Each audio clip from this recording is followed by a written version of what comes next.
시편 58편 3절 한 절만 여러분들과 함께 보도록 하겠습니다. 3절입니다. 아니요, 1절부터 3절까지 다 하겠습니다. 다 같이 시작. 오 회중이여, 너희가 진정 의를 말하느냐?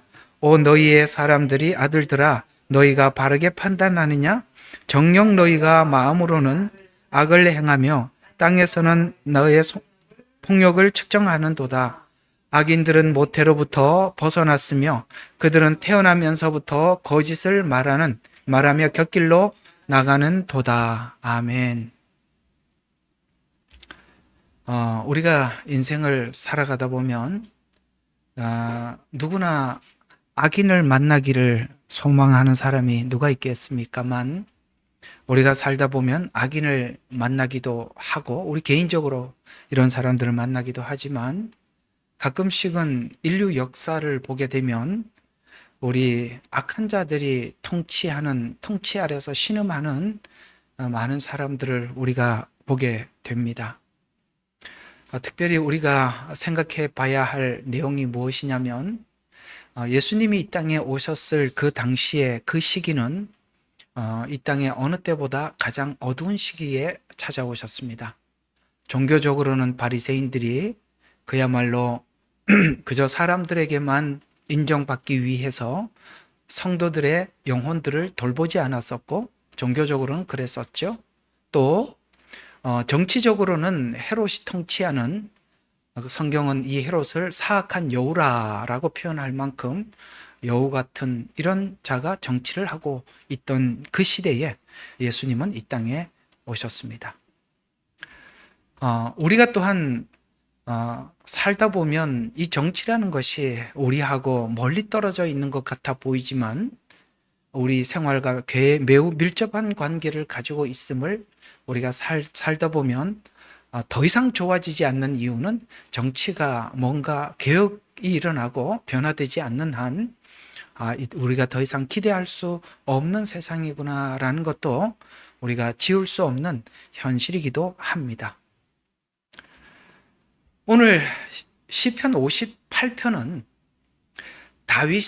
다윗이 사울이 통치하는 통치 아래에 있었을 때 억압받았던 과거를 연상하면서 58편을 기록하게 되었습니다. 물론 그것은 다윗 개인에게도 고통스러운 억압의 시간이었지만, 그 사울 한 사람을, 그 왕위를 보존하기 위해서 온 국민과 정치적 역량과 군사적 역량은 전부 다 사울 하나를 위해서, 그 이스라엘이라는 모든 백성들은 거기에 총력을 기울였던 그 시기를 연상하면서 기록한 시이기도 합니다.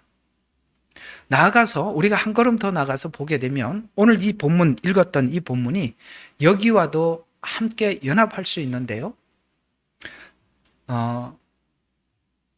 다윗도 하나님 앞에 왕위를 이어받아서 통치를 합니다. 그러나 다윗이 하나님과 긴밀한 관계를 가지고 하나님과 교감을 할 때는 그는 하나님 앞에, 백성들 앞에 선한 통치자로 서게 됩니다.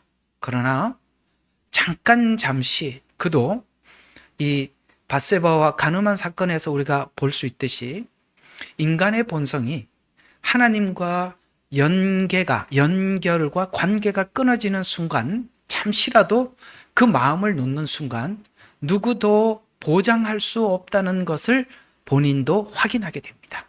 그렇다면 이렇게 되는 것입니다. 사울은 대부분의 생애를 하나님과 교감하지 않았고 자기 권력을 위해서 자기 주변에 있는 모든 역량을 사용하면서 정말 추한 인생을 살아갔던 내용들을 사무엘상에 기록하고 있습니다.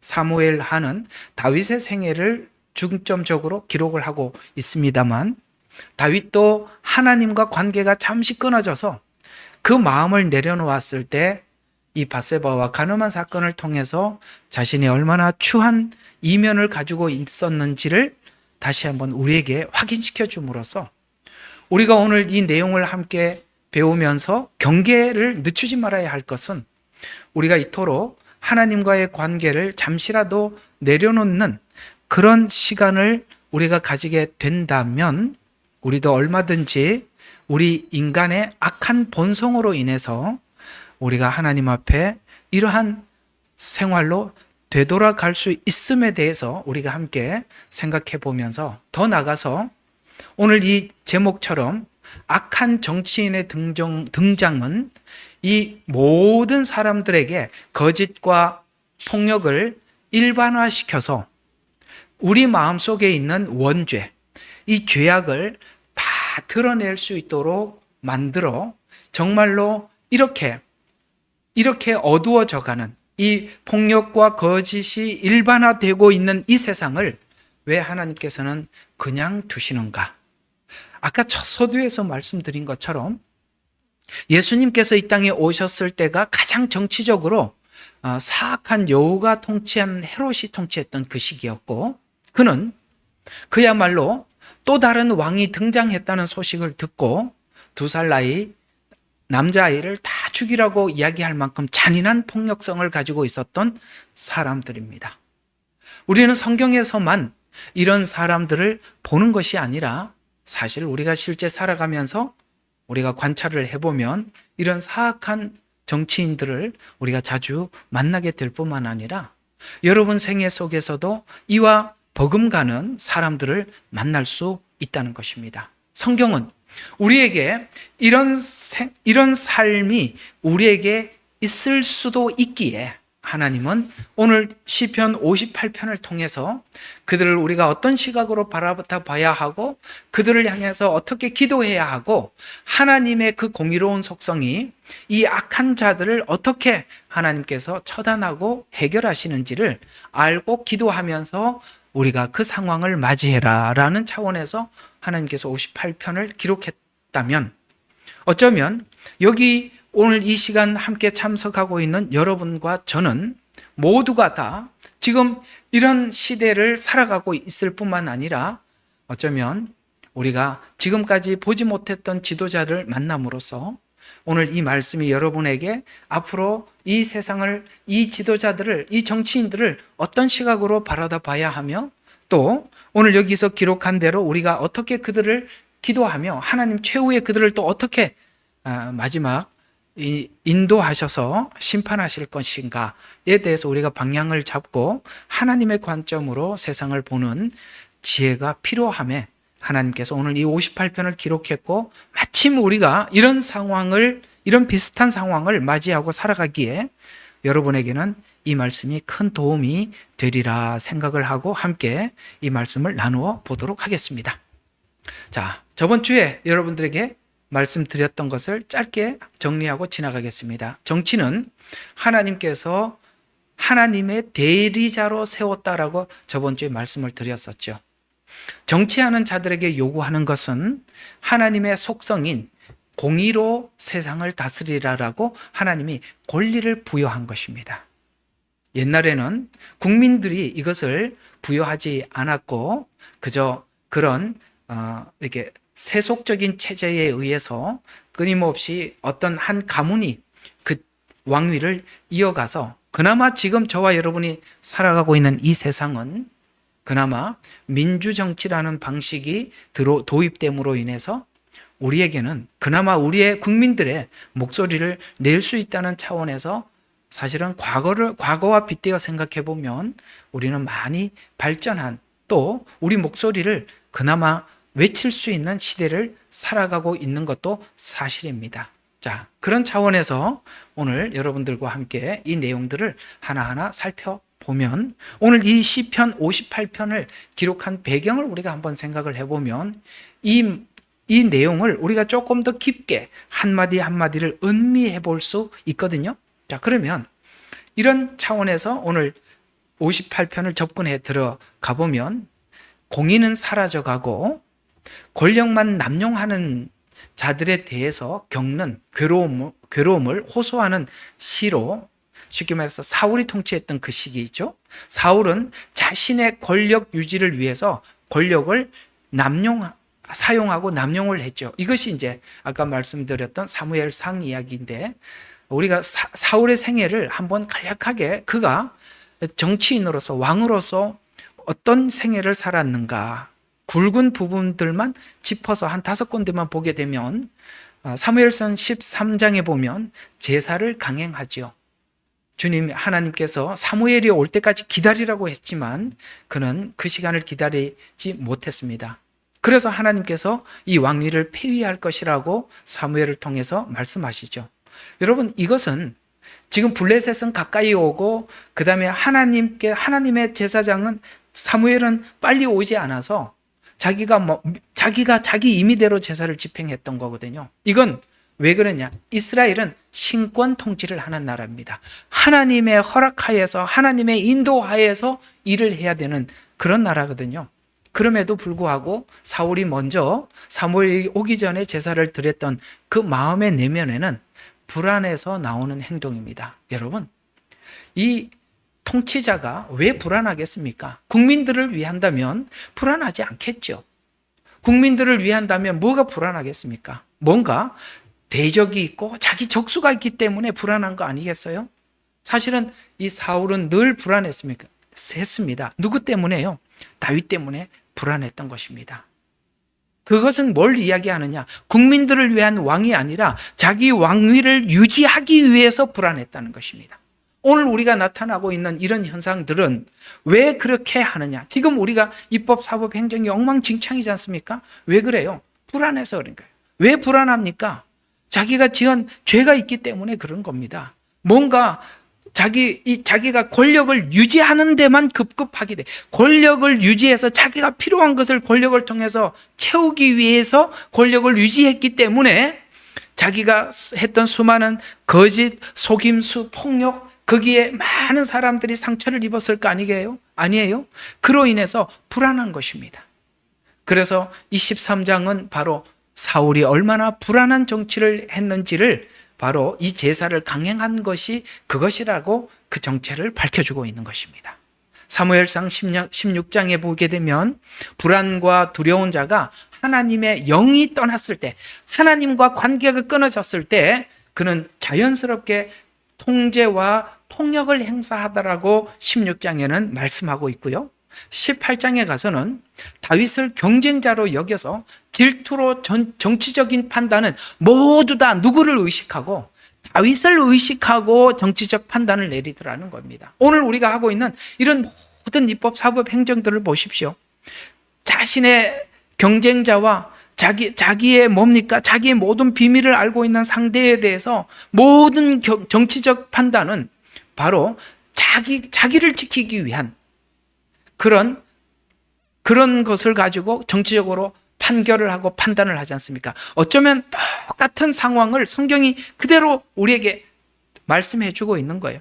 우리가 성경을 알면 지금 이렇게 불안한 정치인들이 정치를 할 때 왜 그들이 그렇게 정치적인 판단을 하느냐?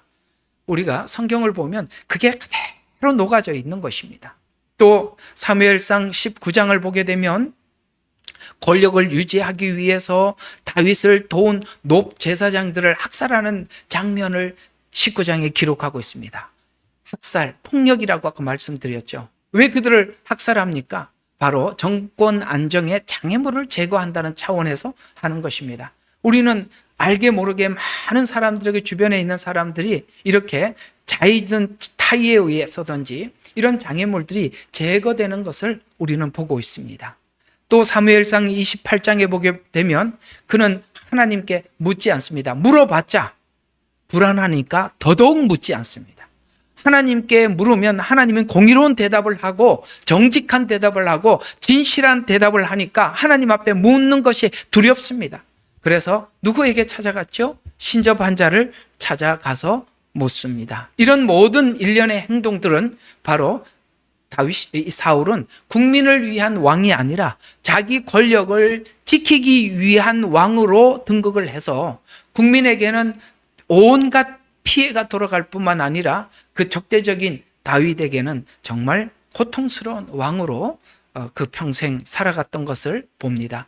이런 모든 일련의 과정을 겪었던 다윗은 오늘 13장부터 20장, 28장 예를 들어서 사무엘상에 있었던 사울의 모든 행적을 감안을 해서 오늘 58편의 시편을 기록하면서 오늘 혹 우리가 인생을 살아가면서 이런 자들로 인해서 정치적 폭력과 억압을 당하고 있는 우리들에게 어떤 방향으로 이 세상을 바라다 봐야 하고 또 우리가 어떤 시각으로 기도의 방향을 잡아야 할지를 성경은 우리에게 방향을 제시하고 있다는 것에서 우리는 오늘 이 말씀에 더더욱 이 시대에 귀를 기울이게 만드는 것입니다. 우리는 오늘 이런 통치자 아래서 고통을 받았던 다윗이 사울의 통치를 생각하면서 기록한 시편 58편은 오늘 3절에 보면 이렇게 말씀을 하고 있습니다. 본래 악한 자가 거짓을 말하며 곁길로 간 자가 거짓으로 공의를 말하며, 자, 곁길로 간 자가 거짓으로 공의를 말한다는 이 말을 잘 기억해 두십시오. 또 권력을 얻은 후에 공의를 버린 자로서 통치를 받는 자의 탄식을 기도하는 시로, 악이 이런 자들이 자기를 지키기 위해서 악이 제도화, 쉽게 말해서 법으로 만드는, 지금 법을 자꾸 바꾸고 있잖아요. 이 모든 법들은 전부 다 우리가 이런 이야기를 하잖아요. 그 권력자 한 사람을 지키기 위해서 모든 법을 지금 바꾸고 있다는 얘기들을 모든 국민들이 하고 있잖아요. 똑같은 이야기. 악이 제도화, 그 법제화 될 때까지 신자는 어디에 호소를 해야 하는가를 다룬 시로 현실적으로 정치인이 거짓 공의를 외쳐, 마치 자기는 공의로운 사람처럼 거짓 공의를 외쳐서 권력을 잡은 뒤에 공의를 불의로 변질해서 사용하는 현실적 고통을 다루는 시로서 공의가 불의로 바뀌어가는 과정을 성경은 잘 기록을 하고 있어요. 하나님의 공의가 불의로 바뀌었는데, 신기하죠? 하나님의 공의가 불의로 바뀌었어요. 그 바뀌는 과정을 로마서가 이렇게도 잘 친절하게 설명을 하고 있어요. 우리가 로마서를 지금 저와 여러분은 구원이라는 이 관점에서 쭉 봐왔습니다만, 오늘 시편 58편과 대입을 시켜보면 하나님께서 또 다른 빛을 비춰주시고 또 다른 계시를 해주고 있거든요. 우리가 이런 관점에서 보면 야, 이렇게 되는 거구나 하고 오늘 58편과 연결해서 보면 이렇게 되는 것입니다. 우리 로마서 1장 18절부터 25절 한번 보도록 하겠습니다. 자, 로마서 1장 18절에서 25절을 한번 봅시다. 이렇게 이야기합니다. 하나님의 공의가 이 악한 자들에 의해서 불의로 바뀌어지는데, 그 불의한 자가 자기가 그렇게 하나님의 공의를 불의로 바꿔놓고 그 불의를 공의라 이렇게 한답니다. 정리가 되셨어요? 다시 한번 이야기할게요. 하나님의 공의를 자기가 그러니까 불의를 공의라고 바꿔놓고 이것이 공의라 이렇게 이야기한다. 근데 그게 사람들에게 먹히더라는 거예요. 신기하죠? 우리는 이상하게 이 좌편향적인 사고를 가진 사람들이 뭐든지 지지한단 말이에요. 그 얘기를 하고 있는 겁니다. 뭐든지 그 사람이 이야기하는 것은 모두 다 공의로, 우리가 볼 때는 불의예요. 그게 정상이에요. 왜 하나님이 이 불의를 크게 만드느냐면 하나님의 공의를 더더욱 빛나게 만들기 위해서 그러는 거예요. 하나님께서 불의를 크게 만드는 이유는 하나님의 의를 크게 만들기 위해서 그러는 거예요. 왜 거짓을 난무하게 만드느냐? 진리되게 만들기 위해서 세상을 그래요. 그래서 지금 이 세상은 캄캄하면 캄캄할수록 우리가 진리를 찾는 사람들은 빛을 찾아간단 말이에요. 오늘 찬송가에 있는 것처럼 외치는 자 많아요. 진리를 찾고자 하는 사람 많아요. 그러나 생명수는 말라서 그 생명수를 만났을 때 이게 생명수구나 하고 마시게끔 생명수의 가치를 높이기 위해서 하나님께서는 목마르게 만들고 불의를 크게 만들고 어두움을 짙게 만들더라. 그렇게 로마서는 설명을 하고 있습니다. 하나 볼까요?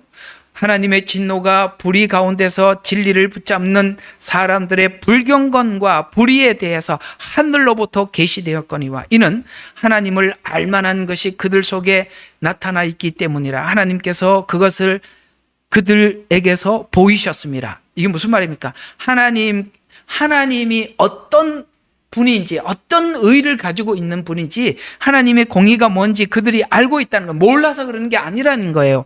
알만한 것을, 그들 속이라는 말은 양심을 이야기하는 것입니다. 하나님은 하나님을 모르더라도 양심을 통해서 의와 불의가 뭔지 최소한 인간이라면 구분할 수 있는 지식을 주었대요. 왜? 하나님의 속성 자체가 의로운 분이기 때문에 인간을 창조할 때 하나님의 호흡을 불어넣었어요. 하나님의 호흡을 불어넣었다는 것은 하나님의 속성을 우리가 인간이 그대로 받았다는 것인데, 하나님의 속성 안에는 사랑과 공의의 속성이 있어요. 이것은 누가 가르치지 않아도 인간은 알 수밖에 없더라는 거예요. 그 얘기예요. 자, 한번 다시 19절 제가 설명한 얘기를 들으면서 19절 다시 한번 볼까요? 이는 하나님을 알만한 것을 그들 속에 양심이라고 말씀드렸습니다. 나타나 있기 때문이니 하나님께서 그것을 그들에게 보이셨습니다. 세상의 창조 때부터 그분에 속한 보이지 아니하는 것들을 분명히 보여줬고, 심지어는 그분의 영원한 능력과 신격까지도 만들어진 것에 의해서 알려졌으므로 그들이 변명하지 못하리라. 하나님의 존재, 이해가 가요? 하나님의 존재에 대해서 인간이 모를 수 없다는 겁니다. 왜요? 하나님의 생기를 불어넣었어요. 누구에게는 생기를 불어넣고 누구에게서 안 불어넣습니까? 아니요. 인간 창조 누구에게나 하나님의 신성은 뭡니까? 이 신격은 모두 불어넣어져 있는 것입니다. 21절에 보니까, 자, 그래서 하나님은 이렇게 단정을 지었어요. 하나님을 안다. 분명히 말했습니다. 하나님을 알지만 안다고 해서 선하게 가느냐? 아니더라. 왜? 인간이 원래 악하니까. 그래서 선악설이라고 말씀드렸죠. 자, 한번 봅시다. 하나님을 알되 하나님께 합당한 영광을 돌리지 아니하고 감사치도 아니하고 도리어 그들의 상상이 허망해지고 그들의 어리석음은 마음이 어두워졌기 때문이니 그들은 스스로 현명하다고 말하나 우둔하게 되었고 썩지 아니하는 하나님의 영광을 썩어질 사람의 형상과 새들의 네 발 달린 짐승들과 기어다니는 것들과 같은 형상으로, 하나님의 신을 찾지만 여기 말하는 짐승을 숭배한다는 것은 보이지 않는 하나님을 섬기지 않고 그 보이지 않는 하나님을 보이는 것으로 바꾸었는데 피조물을 섬기더라는 거예요. 여기 있는 짐승들이에요. 전부 다. 그렇죠? 새, 네 발 들린 짐승, 기어다니는 것들과. 왜요? 여러분, 이런 말이 있어요. 기독교는 찬양의 종교, 음악의 종교다. 왜? 찬양을 받으실 대상이 있기 때문에. 그래서 기독교는 찬양의 종교라면 불교는 미술의 종교라고 해요. 왜 불교는 그렇게 미술에 집중할까요? 부처를 만들고 그림을 그려놓죠. 왜요? 시각적인 효과, 봐야 돼요. 우리는 안 보이는 하나님을 믿고 그 하나님을 찬양합니다. 우리는 정상적으로 하나님과 교감하고 있어요. 그러나 그들은 보이지 않는 하나님을 보이는 형상으로 만들어서 안심을 하기 위해서 그렇게 형상을 만드는 겁니다. 그래서 우상은 형상이라고 말씀하고 있는 겁니다. 그래서 여기 우상을 형상이라고 말하는 겁니다. 그래서 형상들과 새들과 네 발 달린 짐승들과 기어다니는 것들과 같은 형상으로 바꾸었도다. 자, 이렇게 바꾸듯이 그러므로 하나님께서 그들을 자기의 마음에, 왜냐하면 하나님에 대해서 모르는 게 아니에요. 안다고 그랬잖아요. 알지만 급고 부인하는 거예요. 부인하니까 하나님의 존재에 대해서 부인은 하지 않으니까 하나님께, 아까 사울이 어떻게 했어요? 하나님에 대해서 모르지 않아요. 알아요. 알지만 하나님께 묻고 싶지 않아. 왜요? 하나님께 물으면은 바른 말을 하시잖아요. 바르게 책망하시잖아요. 하나님께 물으면 우리가 이럴 때가 있지 않아요? 우리가 옛날에 믿음이 참 형편없을 때 하나님께 기도하기가 무서웠을 때가 있었을 것입니다. 왜냐하면 하나님께 기도하면 바른 말을 해주니까 기도하러 나가기가 무서운 거예요. 그 말이 맞지만 지금 내가 듣고 싶지 않아서, 그래서 바꾸어서 하나님께 나가지 않고 보이는 걸 만들어 놓고 섬기는 거예요. 그 얘기를 오늘 하고 있는 것입니다. 그래서 자, 그렇게 우상을 섬기기 위해서, 그래서 하나님께서 우상을 섬기는 그들을 향해서 그냥 이렇게 이야기합니다. 하나님께서도 그들을 자기의 마음의 정욕에서 나오는 더러움에, 잘 보세요, 내어버려 두시며. 여러분, 저주가 뭐라 그랬습니까? 이걸 가지고 하나님께서 책망하시고 들어오셔서 바꾸시고 이래야 그게 복인데 하나님이 내버려 둔 게 저주라고 그랬잖아요. 여기 보세요. 내버려 두셔서 그들을 서로 욕되게 하도록 하셨으니, 몸을 서로 욕되게 했다라는 말은요, 이게 이제 동성연애를 이야기하는 것입니다. 몸을 욕되게 했다. 이 동성연애가 여기도 나오거든요. 남자가 남자로 더불어, 그게 이제 26절부터 나오죠. 몸을 더럽게 했다는 말이 26절에 구체적으로 나오는데, 수치스러운 욕정을 내어버려 두셨으니 심지어 그들의 여자들에게도 본래 쓰는 대로 본성에 거역하는 대로 바꾸셨으면, 마찬가지로 남자들도 여자들을 본래 쓰는 것에서 벗어나 서로 음욕이 불일 듯하니 남자들이 남자들과 더불어 부끄러운 일을 행하여 그들의 그릇 때문에 상당한 보응을, 이게 동성애 이야기 여기서 한번 잠깐, 사실 준비한 건 아니지만 여기 나와서 좀 정리를 해볼게요. 이상하죠. 하나님을 떠난 사람들은 동성애를 지지할 뿐만 아니라 이상하게도 여기 한번 본문을 보세요. 27절 보니까 남자들도 여자들을 본래 쓰는 것이 원래 하나님이 창조한 원리잖아요. 남자와 여자. 이게 하나님이 창조한 원리인데 이상하게도 이렇게 하나님을 떠난 악한 자들에게는 이런 마음이 생긴대요. 본래대로 쓰는 것에서 벗어나 서로 음욕이 부릴 듯하니. 이상하죠. 참, 여러분 생각만 해도 징그럽지 않으세요? 소름이 끼치는 이야기잖아요. 여자가 여자를 보면서 음욕이 불부리듯 일어난다? 여러분 소름이 돋잖아요. 남자가 남자를 보는데 음욕이 부릴 듯 일어난다? 소름이 돋잖아요. 생각만 해도 끔찍하잖아요. 근데 이상하게도 하나님을 떠난 사람들은 그런 마음에 남자가 남자를 보면 음욕이 부릴 듯 일어난대요. 희한하죠. 이거구나. 사단이 점령한 자들, 하나님이 떠난 자들, 이런 자들은 이상하게도 이 같은 동성을 보면 음욕이 일어난다는 거예요. 여러분은 소름이 돋아야 정상인데 그들은 그게 일어난대요. 왜 그 사람들이 그런 음욕이 일어나는지 성경이 밝혀주니 이제 알겠어요. 야, 그렇구나. 이게 하나님이 없으니까, 사단이 역사하니까 사람들이 동성을 보면 그런 마음이 생기는 거구나. 성경은 그걸 말해주고 있어요. 참 놀랍죠. 성경은 이런 이야기들을 숨기지 않고 우리에게 다 공개를 해놨었다는 것입니다. 계속 앞으로, 자, 24절에 있은 25절까지 봐야 되니까요. 자, 25절로 다시 돌아와서 이는 그들이 하나님의 진리를 거짓말로 바꾸어, 자, 이렇게 바꿔서 진리를 바꾸었는데 나중에는 바꾼 게 진리가 되어버렸어요. 아까 말씀드렸죠. 불의가 의가 됐다고. 그러니까 자기들은 전부 다 불의한 거, 우리 반대쪽에만 이해를 하는, 우리가 이게 의라고 하면 전부 다 그게, 우리가 의라고 얘기하는 거는 그 사람들은 불이라 그리고, 우리가 그게 불이라고 하면 그 사람들 이게 의요. 이게 반대요. 똑같은 내용을 보고도 동성애를 보고 우리는 하나님이 가장 싫어하는 거라고 하면 가장 인간의 아름다운 모습이라고 이렇게 얘기를 하더라는 거예요. 의가 불의가 된 거 아시겠죠? 전혀 다른 견해를 가지게 되더라. 근데 어떻게 인간이 그렇게 전혀 다른 견해를 가질 수 있을까? 성경이 말했잖아요. 남자가 남자로 더불어 된다 이 말이에요. 하나님이 내버려 두면 된대요. 그렇게까지. 그러니까 여러분들 이런 관점에서 세상을 보셔야 돼요. 어떻게 인간이 그렇게 생각할 수 있나가 아니라 그렇게 되더라라고 성경은 말해주고 있어요. 오늘은 한 명밖에 화면을 안 켜서 누가 아멘을 할지 알 수가 없는, 그죠? 혼자만 떠다녀야 돼요. 자, 계속 봐요. 자, 오늘 이게 18절부터 25절이 그 얘기입니다.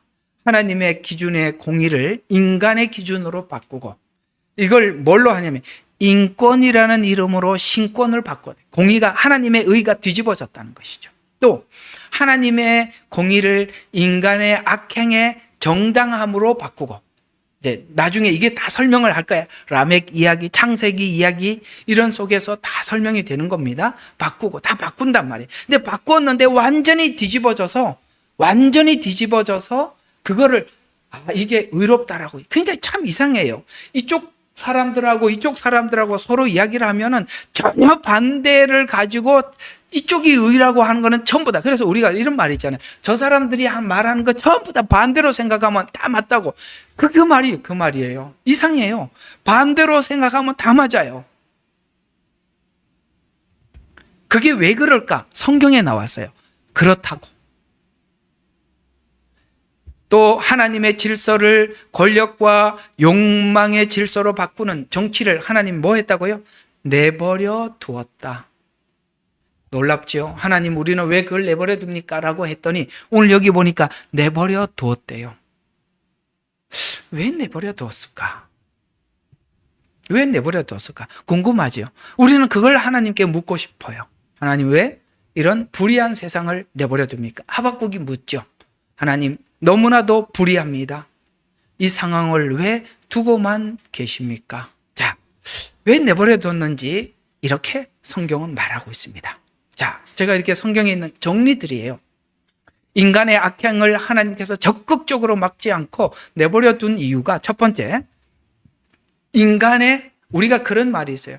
정치인을 세우는 것은 그 국민의 수준이라는 말이 있잖아요. 그렇죠? 물론 우리는 지금 불법과 불의와 이런 것을, 그러니까 불법 이런 투표를 통해서 이런 거 우리 다 알고 있어요.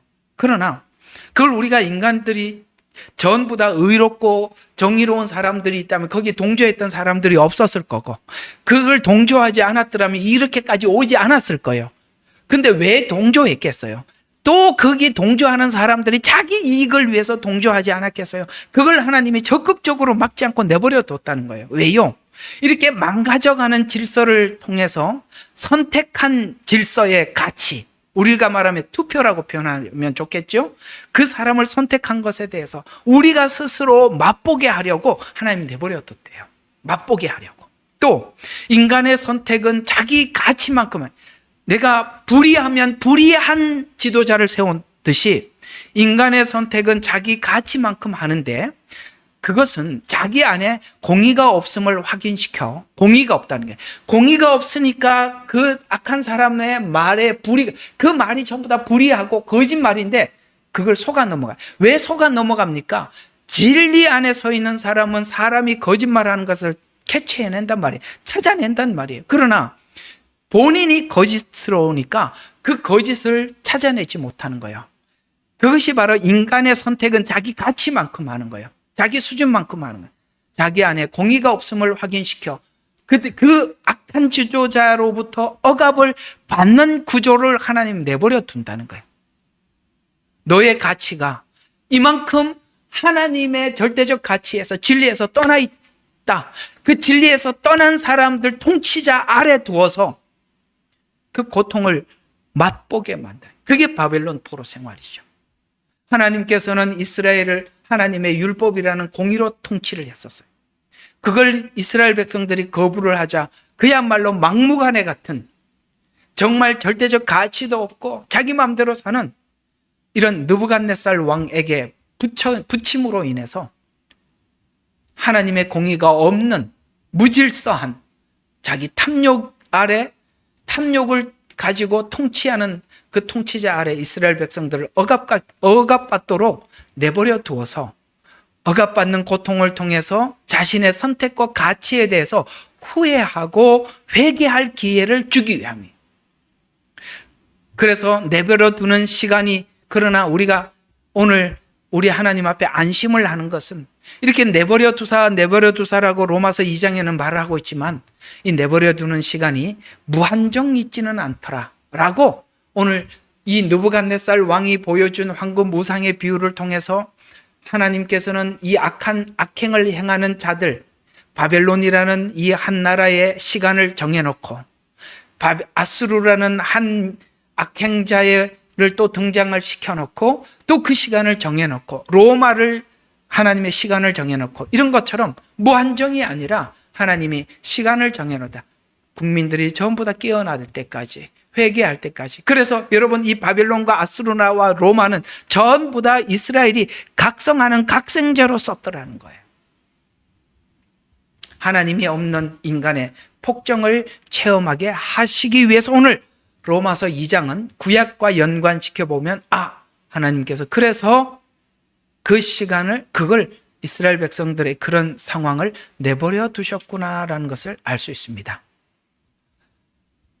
자, 하나님께서는 이런 나라들을 세웠다가 넘어지고 세웠다가 사라지게 함으로써 이 모든 나라들 사이에 있는 동일한 패턴을 경험하게 하시다. 똑같은 패턴. 우리는 이미 많은 역사가 지나간 뒤에 현실을 살고 있으니까 과거에 있었던 이런 제국들의 패턴을 우리가 분석할 수 있잖아요. 그래서 동일한 패턴이 있었어요. 그게 뭐냐면 이런 패턴을 가져 속여서 권력을 찬탈하더라.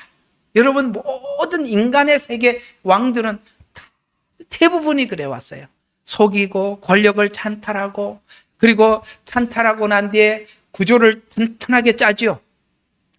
왕 아래 그 신하들을 자기가 원하는 사람들을 세워서 수족들을 수족처럼 부리게 만들고, 그래서 그게 잘 부려지면 이제는 자기 제국이 영원할 것이라고 착각하더라. 똑같아. 바벨론이 그랬고 아수르가 그랬고 로마가 그랬다. 그래서 영원할 것이라고 착각해서, 그러면 이제 정치와 권력이 튼튼해지면, 확고해지면 이상하게도 이런 방향으로 가는데, 그게 뭐냐, 자신을 신격화시키더라는 거예요. 로마 황제를 신하를 만들어서 신으로 만들지를 않나. 바벨론이 신하가 있잖아요. 페르시아의 신하가 있고, 이상하게 신격화시키더라. 처음에는 정치 구조를 튼튼하게 하고 더 이상 백성들이 아무 말도 못할 정도로 억압을 해놓으니까 이제는 더 이상 자기가 더 높이, 그러니까 정치적인 구조를 넘어서서 자기가 마치 신인 것처럼. 오늘 이게 어디서 나온 이야기죠? 창세기에 보면 아담을 속일 때 네가 하나님같이 되리라. 이상하게 인간이 신에 도전을 하더라는 거예요. 자기 권력을 가지면 마치 자기가 신인 것처럼 착각하게 되더라는 것이죠. 이런 패턴이 똑같이 되다. 그래서 그렇게 신격화하려고 하는 순간 하나님이 심판을 하셨었던 것을 바벨론의 느부갓네살, 그 다음에 페르시아 벨사살 왕, 그 다음에 마지막 때 이렇게 쭉 보면 하나님께서 인간이 적그리스도가 딱 등장을 해서 신격화되잖아요. 이때 하나님이 박살을 내더라. 자, 그게 성경에 똑같은 패턴으로 남아 있었는데 느부갓네살 왕은 자기가 교만이 끝까지 차서 하나님처럼 되고 나니까 하나님이 어떻게 하셨어요?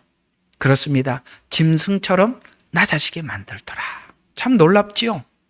벨사살 왕은 뭡니까? 그 성, 벨사살 왕, 바벨론 성.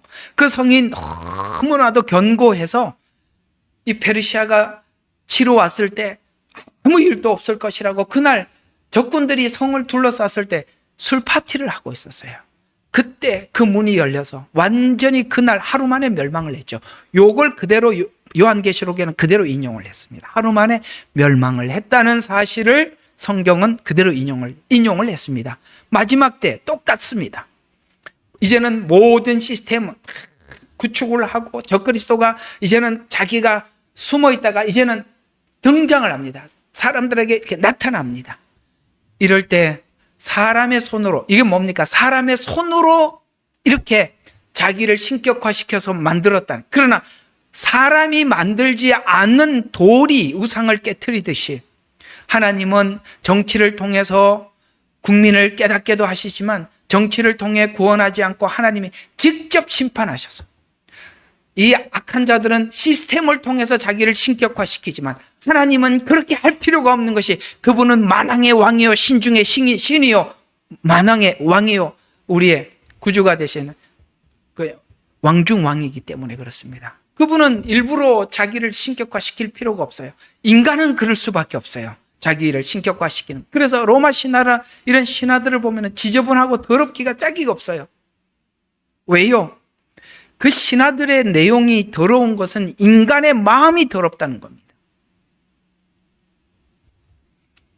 그래서 오늘 여기 교만해서 인간이 신이 되려고 하는 마지막 때가 그렇죠. 적그리스도가 우상을 세워놓고 거기다 절하라고 합니다.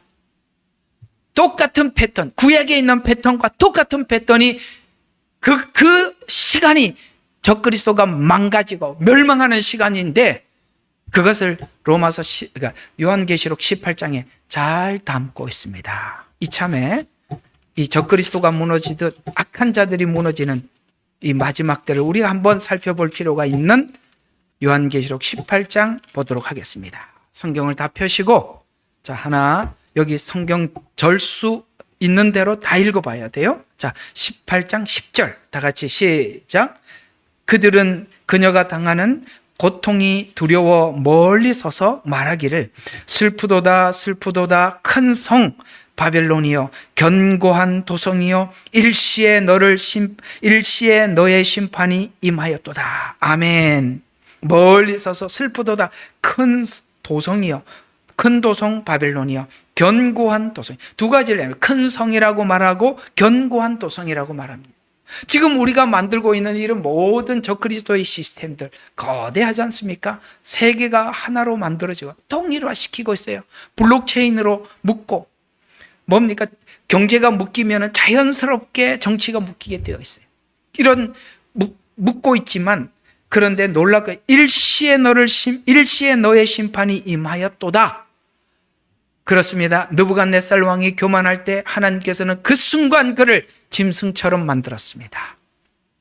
벨사살 왕이 거기 자기 성이 견고하다고 그랬습니다. 그러나 그 성이 하루 만에 무너졌습니다. 이 두 가지를 그대로 접목시켜서 요한계시록 18장에서는 마치 과거에 이들이 짐승처럼 된 것처럼 이들이 하루 만에 멸망할 것처럼 멸망할 것이라고 말씀하고 10절에 말씀하고 있고 또 17절에 똑같이 이야기합니다. 자, 그처럼 막대한 부가 일시에 황폐하게 되었도다. 일시에, 여기 일시에라는 말을 눈여겨보시기 바랍니다. 라고 하더라. 그러므로 모든 선장과 모든 성객과 선원들과 바다에 장사하는 모든 자가 멀리 서서 무역을 통해서 이 배가 나오는 것은 모든 세계가 경제가 하나로 묶였다는 뜻을 이야기하는 것입니다. 여러분 마지막 때 이 경제로 세상을 하나로 묶을 것입니다. 또 다음 절 19절을 보십시오. 그리고 그들은 티끌을 자기들의 머리 위에 뿌리고 소리질러 울고 통곡하여 말하기를 슬프도다 슬프도다 큰 도성이여 바다의 배를 가진 모든 자가 그녀의 값진 상품으로 치부되었는데 일시에 또 여기 일시라고 말하잖아요. 그녀가 황폐하였도다. 여러분 이 마지막 때 사단이 뭘 가지고 하느냐? 명품을 가지고 한다 그랬습니다. 여기 나와 있는 모든 것들은 요즘으로 말하면 명품들이에요.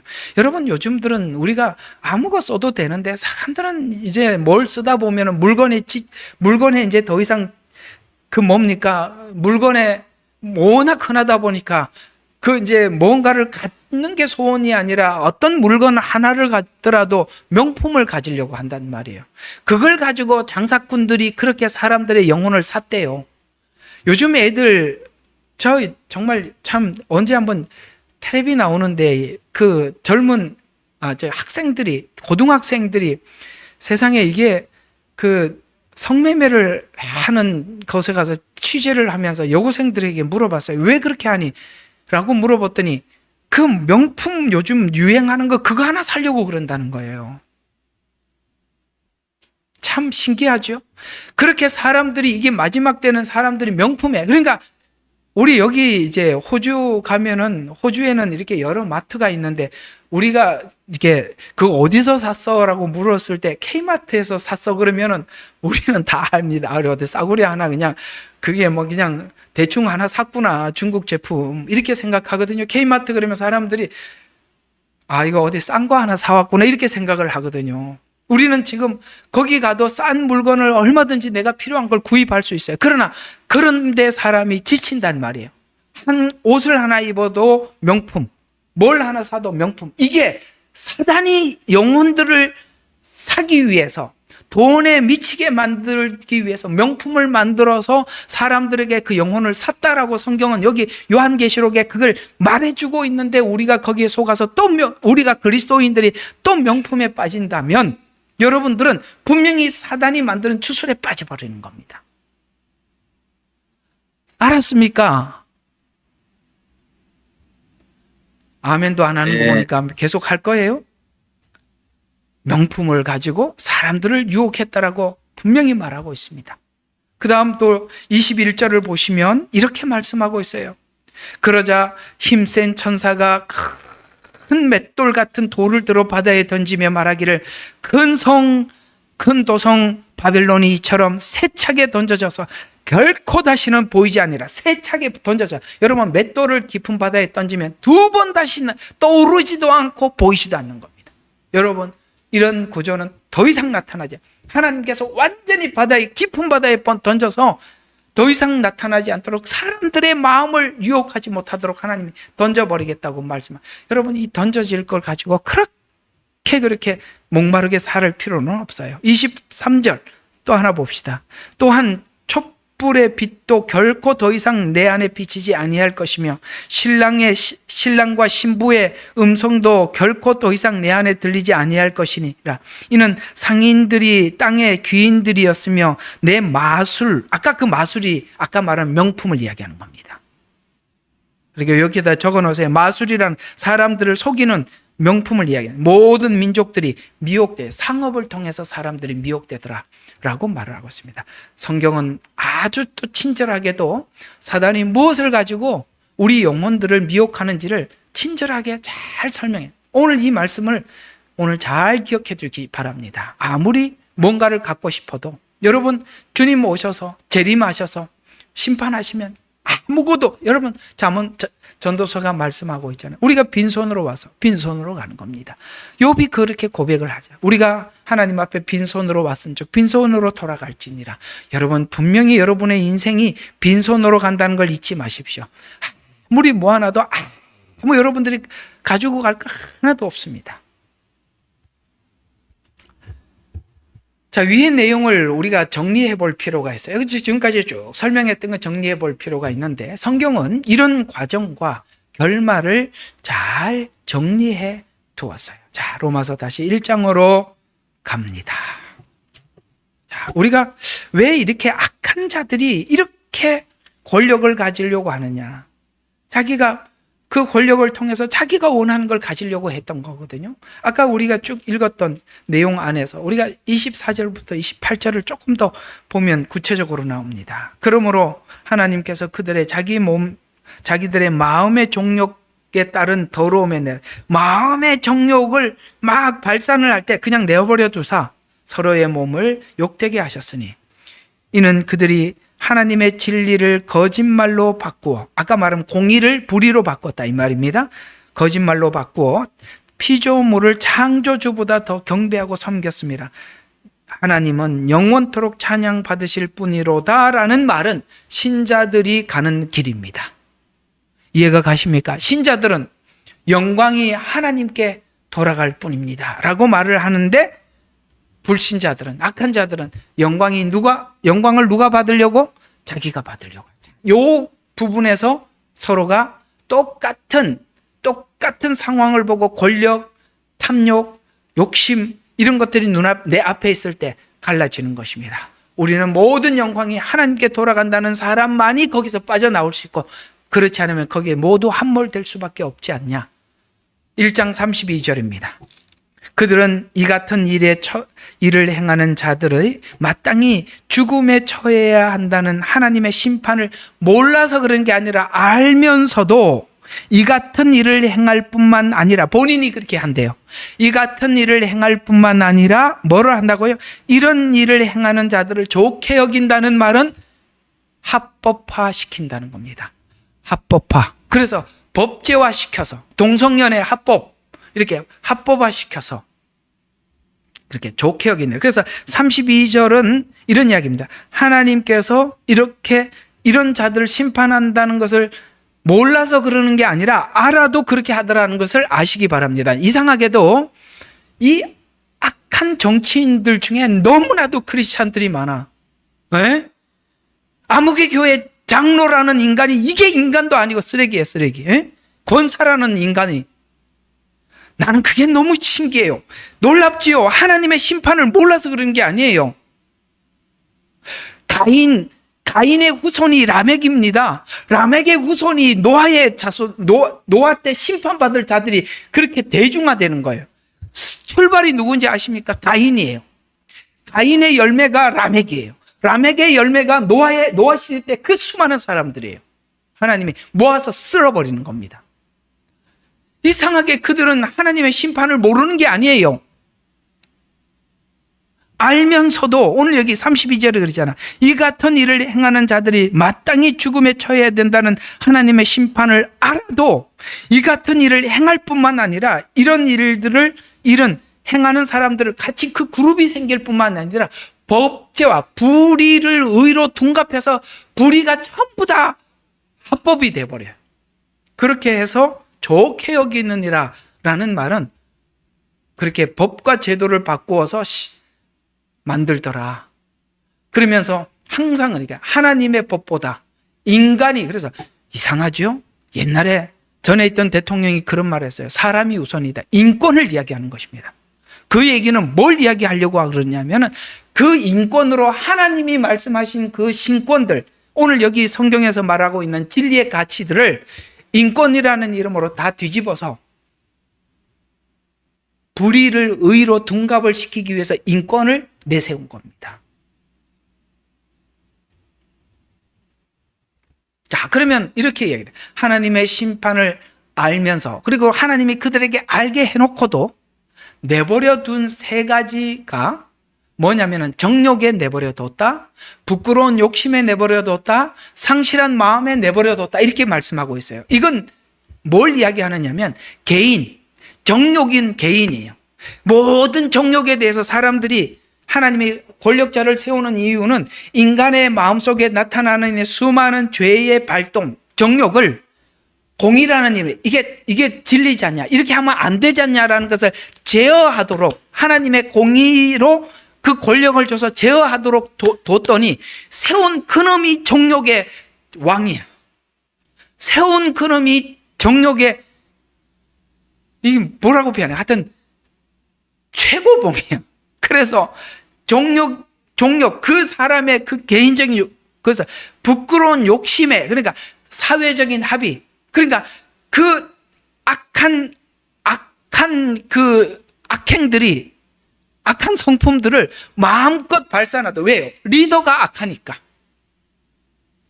그것이 사회적, 그러니까 부끄러운 욕심이라는 사회적 합의에 의해서 상실한, 그러니까 모두가 불의에 젖어서 마음껏 자기의 악행을 행하는 것을 상실한 마음에 내버려뒀다. 이 과정을 보십니까? 한 사람의 악한 지도자의 정욕이 사회를 그렇게 악을 발산하고 이렇게 마음껏 발산할 수 있는 온실을 만들어 놓고 모두 다 상실한 마음, 하나님의 공의를 불의로 만들어 놓고 이게 마치 공의라라고 우리가 세운 법이다 이렇게 만들어 놓고 제도화시켰다. 우리는 이렇게 변질되어 가는 세상을 눈으로 보고 있는데 하나님 왜 이런 세상을 그냥 보고 계십니까? 라고 물었더니 로마서 2장은 그렇게 어둡게 만들어서 어두운 세상 속에 우리같이 진리를 찾는 사람들에게는 더더욱 빛 가운데 빛을 갈망하게 만들고, 그 다음에 거짓을 세워놓음으로 인해서 하나님 앞에 진리와 참을 구하도록 하나님께서 우리로 하여금 더 갈망하게 만들기 위해서 하나님 내버려둬서 거기에 불의에 확 쓸려가는 한 무리와 더더욱 어둠 속에서 빛을 찾아 헤매는 이 두 무리를 하나님이 구분하기 위해서 거짓자를 세웠다. 성경은 이렇게 말씀하고 있으니 여러분에게 답이 되셨나요? 놀랍죠? 성경은 이런 것까지 우리에게 다 이야기해 주셔서 우리가 이 답답한 이 현실 속에 우리가 세상을 어떻게 봐야 하는지, 이 어두움 속에 더더욱 여러분들이 이 어두웠기 때문에 오늘 이 자리에 이렇게 간절히 모이게 됐던 거예요. 만약에 지금 우리나라가 이렇게 이렇게 진리를 찾고 복음을 찾고 이렇게 하기 위해서 우리가 막 몸서리치지 않아도 될 만큼 이렇게 평온한 상황이면 여러분들이 이렇게 마음이 간절하겠어요? 저는 오늘 사모님 얘기 들어보니까 오늘 기도하러 그렇게 많이 모였대. 최고 많이 모인가 봐요. 왜 그랬을까요? 왜 우리가 하나님 앞에 이렇게 나오게 될까요? 왜 이렇게 말씀을 그렇게 사모하게 만들까요? 왜 우리가 하나님 앞에 잠시도 쉬지 않고 무릎을 꿇고 기도해야 될 마음을 우리가 왜 가지게 될까요? 너무나도 거짓이 난무하고 너무나도 어두운 세상을 하나님이 두셔서 악한 마음의 정욕대로 살고 싶은 사람들은 거기에 합류해서 우리가 말하는 이 좌편향적인 사고를 가지고 뭐든지 악한 것도 옳다라고 하게 내버려 두고 그냥 내버려 둔대요. 안 가르치고 그냥 내버려 둔대요. 그리고 진리를 찾는 사람들에게는 더더욱 빛을 찾아 나가도록 하나님이 그래서 내버려 뒀다라고 말을 하니 어떻습니까? 여러분들이 궁금했던 부분들이 좀 해결이 됐었으면 좋겠어요.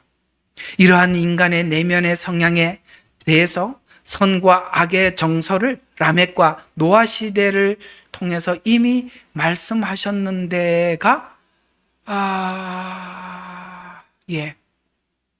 요거까지는 해도 될 것 같습니다. 자, 그러면 이런 이야기들 로마서에서 그냥 갑자기 등장한 거냐? 아니죠.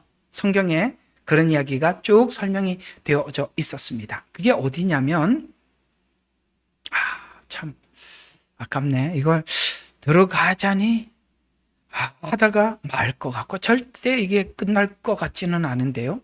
이게 창세기 3장부터 6장까지 가는 이야기인데 일단은 우리가 운을 좀 띄워놓고 우리 원래 그 드라마를 보면 다음 주에 무슨 이야기가 나올까 궁금하게 좀 살짝 만들어 놓고 끝을 냅시다. 여기도 중요한 이야기가 있어서 한번 보도록 하면 자 이게요. 요거 한번 연결을 시키면 신기합니다. 자, 이런 인간의 내면의 성향과 악한 정서를 라멕과 노아 시대의 창세기에 그대로 이렇게 녹아서 설명하고 있는데요. 인간의 역사에 하나님이 개입하지 않으면 내버려 두면 그냥 계속 보셨죠? 가인, 라멕, 바벨론 바벨탑 사건으로 쭉 완전히 막장으로 쭉 갔었어요. 근데 그때 하나님께서 개입하지 않았더라면 아브라함에게 찾아오지 않았다면 하나님의 세세 후손을 주지 않았다면 하나님의 간섭이 없었다면 이런 이야기입니다. 내버려 두면 막 가는데 하나님의 간섭이 없었다면 인간은 점점 양심도 선도 구원도 추구하지 않더라. 창세기 4장 23절과 24절이 그 이야기를 처음부터 꺼내놓기 시작하더라. 인간이 이렇더라 라고 성경은 처음부터 인간의 성향을 설명하는데 가장 앞에 이 내용을 할애했다는 것입니다. 창세기 4장 23절에서 24절을 봅시다. 자, 이 기가 막히는 가인의 이야기를 한번 우리가 경청해서 들어봅시다. 가인이 7배로 안갚음을 받는다면 진실로 라멕은 이런 7배로 다 하였더라.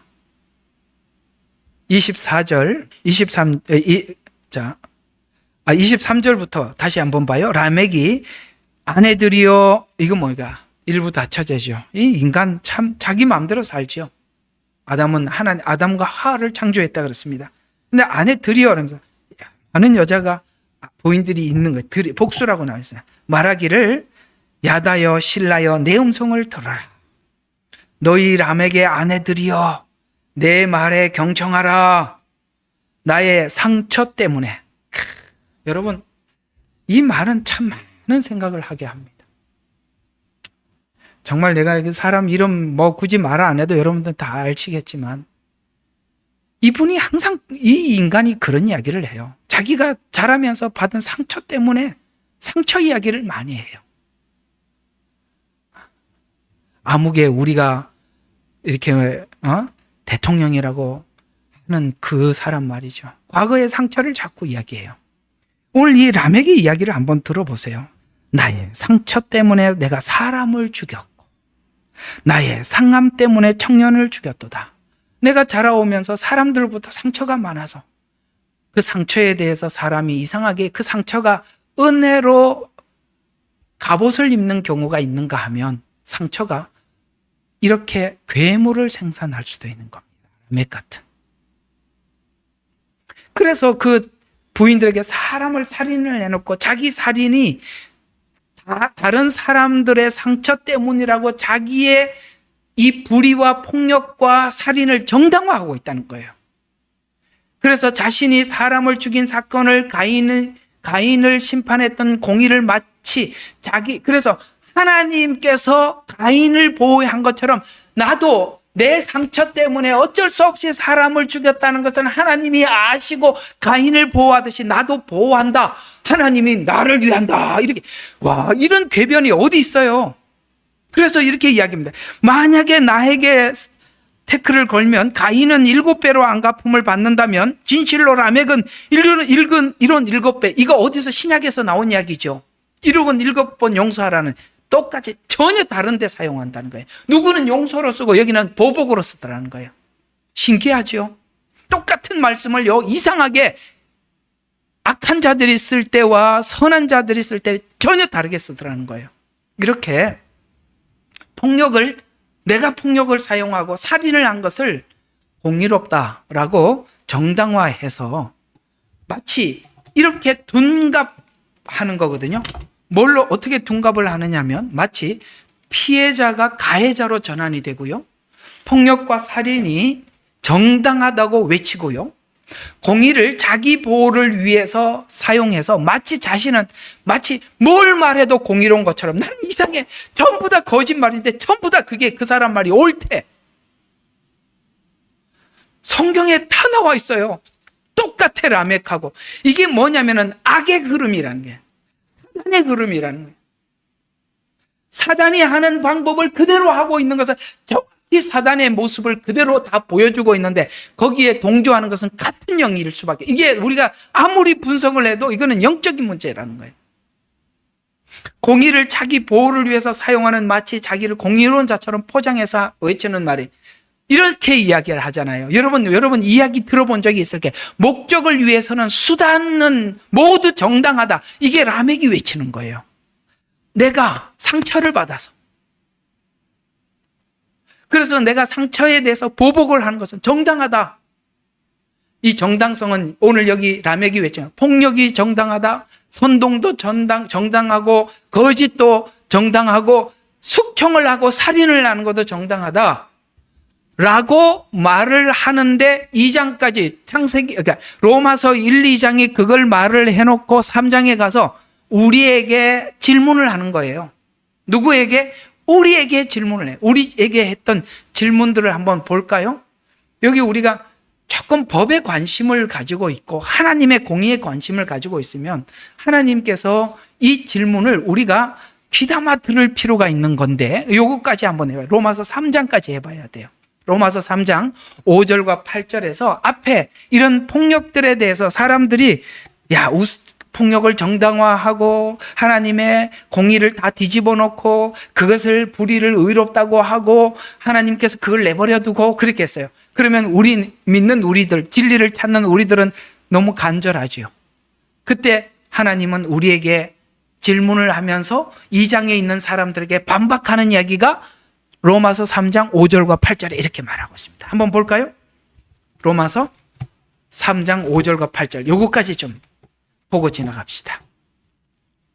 로마서 3장 5절과 8절입니다. 거기 보면 이렇게 말합니다. 그러나 만일 우리의 불의가 하나님 앞에 의가 드러나게 된다면 우리가 무슨 말하리요? 내가 사람의 방식대로 말하나니 응징하는 하나님이 불의하시냐? 불의를 만들어놨어요. 그걸 정당하다고 했어요.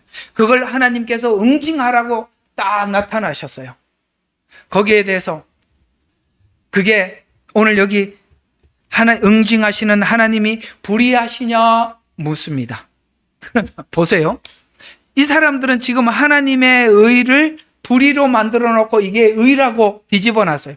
하나님이 딱 나타나서 그게 불의하다라고 말을 하면 그럼 둘 중에 한 사람이 불의하겠죠. 의를 불의로 만들어 놓고 의롭다고 말했던 거짓말했던 그 사람들이 틀렸던지 지적하는 하나님이 틀렸던지 둘 중에 하나가 틀렸는데 오늘 성경은 묻습니다. 야, 너 그거 전부 다 뒤집어서 불의를 하여튼 뒤집어 놨는데 그것이 불이다라고 이렇게 얘기를 하면, 그러면 하나님이 불이 아니야? 하나님이 틀렸냐? 이렇게 묻는 거예요. 우리가 묻는 질문이잖아요. 우리가 하나님 마음을 가졌으니까, 이 불의가 눈에 보이니까 그게 불이다라고 이야기하는 거예요. 우리가 하나님의 마음을 가졌기 때문에 그 불의를 보는 거예요. 아멘이십니까? 그런 자들에게 하나님의 구원이 임한대요. 그런 자들은 하나님의 진리를 찾아가기 때문에 불의를 볼 수 있대요. 그 얘기를 하고 있는 것입니다. 불의를 보고 있는 여러분 축복합니다. 축하합니다.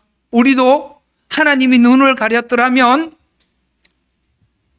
저런 불의가 옳은 줄 알고 따랐을 것입니다. 오늘 그 질문 앞에 우리는 하나님이 불의하지 않습니다라고 대답을 할 겁니다. 계속 이어서 보면 6절 이렇게 말합니다. 결코 그럴 수 없느니라. 만일 그렇다면 하나님께서 어떻게 세상을 심판하겠느냐라는 말에 뭔가가 딱 잡히는 게 있습니다. 왜 하나님이 그냥 가만히 뒀다고요? 가만히 뒀다가 모두 다 하나님의 심판의 근거로 삼겠다는 겁니다. 할렐루야. 하나님이 계십니다. 하나님이 심판하신대요. 하나님이 심판하신다고 분명히 말했어요. 그래서 결코 그럴 수 없느니라. 만일 그렇다면 하나님이 어떻게 세상을 심판하시겠느냐. 만일 나의 거짓말로 인하여 하나님의 진리가 더욱 풍성해져서, 무슨 말이에요? 이 거짓말하는 사람들이 너무 많아서 뭐가 풍성해졌어요? 진리가 풍성해서. 아멘. 이제서야 뭔가 보이는 거예요. 뭐가 보이더라? 아, 그렇구나. 거짓말하는 사람들을 그냥 내버려 둔 것은 진리를 더욱 빛나게 만드는구나. 그러려고 하나님이 그들을 내버려 뒀다는 거예요. 요즘 우리는 뭘 느끼느냐? 진짜 진리를 찾아가는 사람들이 이렇게 적다는 것도 느낄 뿐만 아니라 우리가 더더욱 진리를 갈망하게 만들어요. 하나님, 왜? 너무나도 거짓이 난무하니까.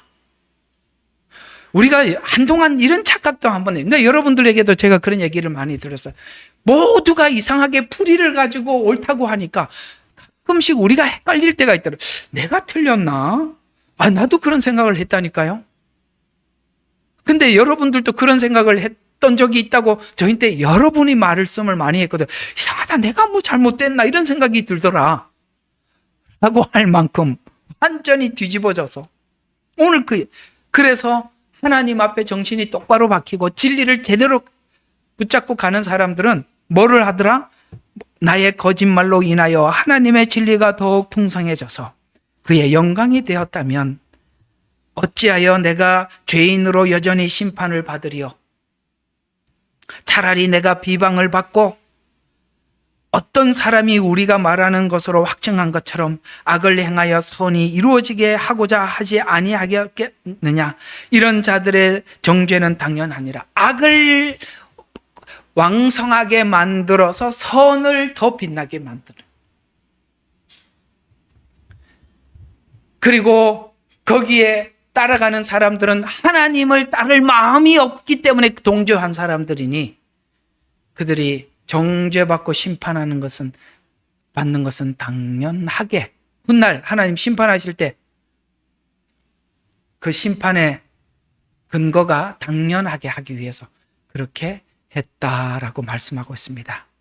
우리는 오늘 시편 58편을 통해서 뜻밖의 하나님의 뜻을 발견하게 됩니다. 어두움은 빛을 구하게 하고 거짓은 참을 구하게 하고 불의는 의를 찾게 만들기 위해서 하나님 내버려 두어서 내 마음이 불의하냐, 네 마음이 정욕을 향해서 가냐, 네 욕심 따라 살고 싶어. 그래서 그게 따르는 사람들은 그게 분명히 잘못됐는데 알면서도 따라가든지, 그거는 네가 고의로 갔다는 거, 알면서 갔다는 것은 고의로 갔다는, 그래서 심판의 근거로 삼겠다. 정리가 되셨습니까? 이 모든 것이 진리를 따르는 사람들은 더 진리를 따르게 만들고 심판받을 자들은 하나님 앞에서 아무 소리 못하게 하나님 심판의 근거를 분명하게 만드는 이 과정이 바로 지금 저와 여러분이 맞이하고 있는 현실이랍니다.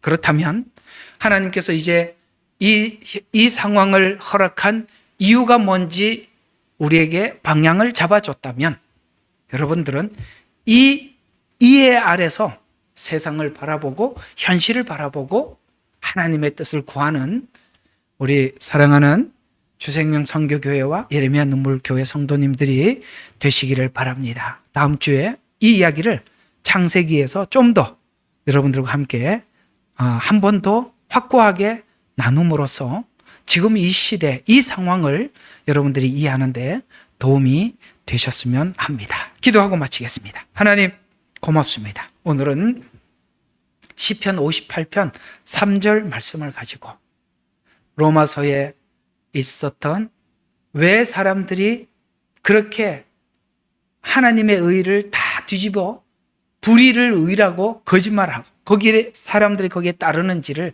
보았습니다. 하나님을 향한 하나님과 일체된 하나님과 공감하는 마음을 가진 사람들이라면 결코 동의할 수 없는 이 불의 앞에 아버지 하나님, 우리는 끝까지 진리를 찾고 구하며 나갈 것이고 내 믿음이 하나님 앞에 자기 욕심을 채우기 위한 거짓이라면 하나님 오늘 이 불의 앞에 굴복하고 말 것입니다.